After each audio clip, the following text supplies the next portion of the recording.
Peuple élu des dieux dispersés sur la terre, je vous salue au nom de Jésus-Christ. Merci pour la grâce que le Seigneur nous communique en ce moment afin que nous puissions partager la parole de Dieu. Et nous allons parler d'une chose très importante, il s'agit des cris. Les cris sont les moyens que plusieurs chrétiens utilisent pour faire appel à Dieu lorsqu'ils passent dans de moments difficiles.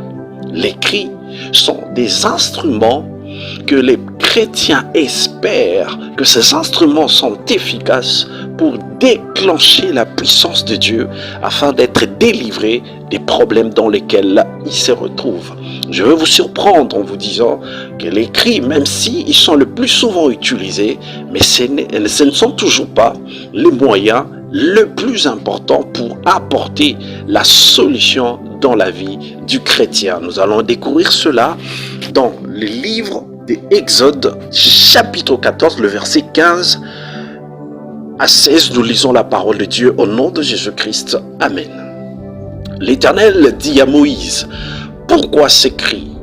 Parle aux enfants d'Israël et qu'ils marchent. Toi, lève ta verge et tends ta main sur la mer et fends-la. Et les enfants d'Israël entreront au milieu de la mer à sec. » Israël se retrouve dans une situation où il est poursuivi par l'armée égyptienne. Pharaon ainsi que toute son armée poursuit Israël afin de faire d'eux des esclaves. C'est vrai qu'Israël vient de quitter par la puissance de Dieu du pays d'Égypte, mais Pharaon se lève et se dit non, je dois encore récupérer ce qui était mien, je dois aller récupérer ce qui m'appartient afin de faire d'eux, afin qu'ils demeurent des esclaves de génération en génération dans mon pays. Voilà que Israël se retrouve. Il est déjà sorti, il est déjà délivré, mais malgré qu'il avait été délivré, il est encore poursuivi. Cela veut dire quoi, bien-aimé dans le Seigneur? Le fait que tu marches avec Dieu, le fait que tu sers Dieu, le fait que tu marches avec l'onction de Dieu sur toi ne veut pas dire que tu ne seras pas attaqué, ne veut pas dire non plus que tu ne seras pas réclamé par rapport au même problème que tu traversais avant de rencontrer Christ, ne veut pas dire que tu ne vas pas être réclamé par rapport aux mêmes situations dans lesquelles tu te retrouvais quand tu étais dans le monde obscur. Mais voilà que Israël se retrouve dans cette situation où il y a la mer devant eux.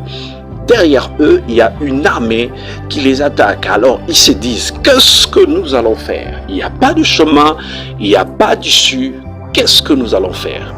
Comme l'instinct de tous ceux qui aiment Dieu, ils pensent qu'en criant et qu'en élevant des cris vers l'Éternel, cela déclencherait le miracle.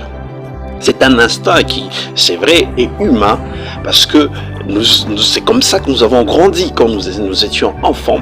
Il suffisait juste de crier en disant « Maman, pardonne-moi » et maman allait arrêter de donner sur toi, allait arrêter de te flageller.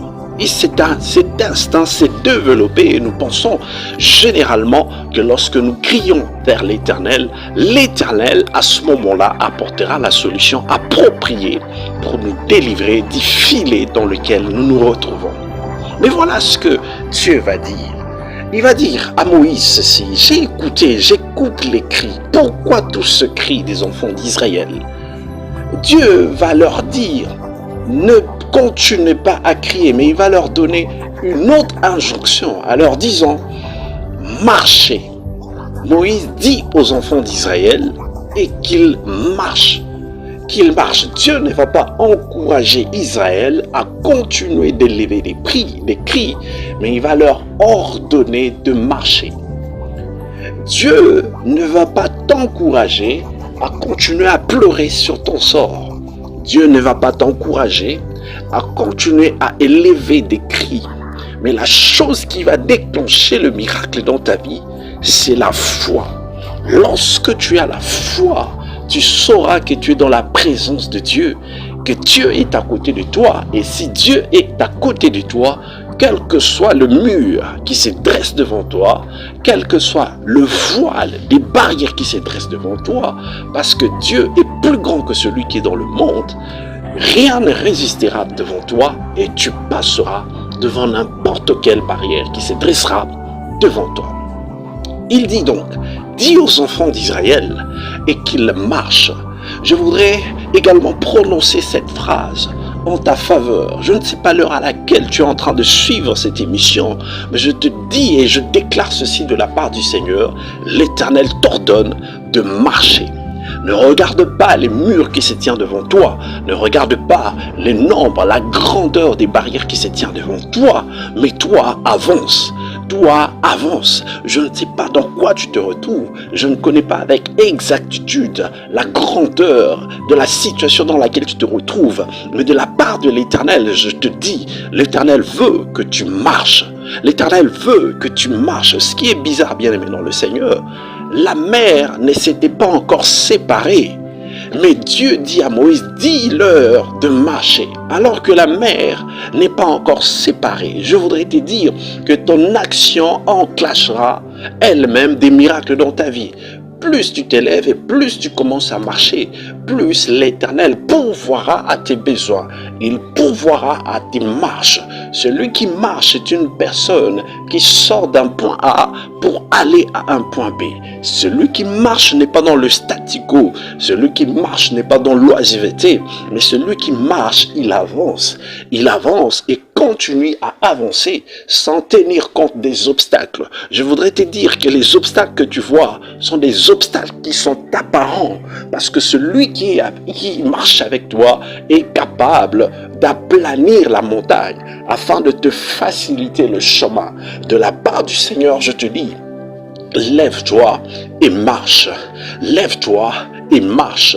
Marche encore. Marche avec force. Marche avec l'onction de Dieu que tu as. Marche avec la foi que tu as. Marche avec l'esprit de Dieu que tu as. Cet esprit à l'intérieur de toi va t'ouvrir des portes, va t'ouvrir des chemins. Voilà pourquoi Dieu nous a fait une promesse dans les livres de Ésaïe. Il est dit, si tu traverses les eaux, je serai avec toi. Comment c'est possible de traverser les eaux? Dieu sait que devant toi, il y a des eaux. Mais il dit, si tu marches devant les eaux, si tu marches même au-dessus des eaux, Dieu dit, je serai avec toi. Le fleuve, il ne te submergera point. Et même si tu marches dans le feu, tu ne te brûleras pas et la flamme ne t'embrasera pas. Ça, c'est une promesse que l'Éternel Dieu, celui qui a fait le ciel et la terre, celui dont la gloire remplit les cieux et la terre, celui à qui appartient l'autorité, la force, la puissance, la magnificence, la sagesse, il est en train de te faire une promesse en te disant, même si tu marches au-dessus des eaux, tu ne seras pas submergé, même si tu passes au milieu de feu, tu ne seras pas consumé par le feu. Ça ne sert donc à rien de continuer à élever des cris en pleurant, en se lamentant devant Dieu. Mais ce que Dieu attend de toi, c'est d'utiliser la foi qu'il t'a donnée en te disant, l'Éternel est mon berger, je ne manquerai de rien. Même si je traverse la vallée de l'ombre de la mort, je ne crains aucun mal, car l'Éternel Dieu est avec moi. Il te dit au milieu des eaux, tu ne seras pas submergé. La physique, la force de la pesanteur, la nature ne te permettra jamais de marcher au-dessus des eaux, mais c'est possible avec Dieu, parce que tout est possible à celui qui croit en Dieu.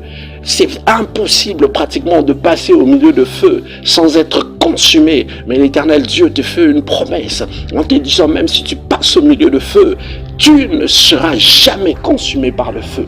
J'aimerais que quelqu'un se lève et dise, je veux avancer. Et plus tu le déclares avec force, plus tu le déclares avec puissance, cela se manifeste dans ta vie, dans le nom du Seigneur Jésus-Christ. Que là où tu es, l'Éternel te visite et te redonne la force.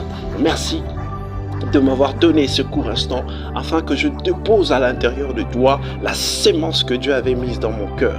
Sois béni au nom de Jésus-Christ.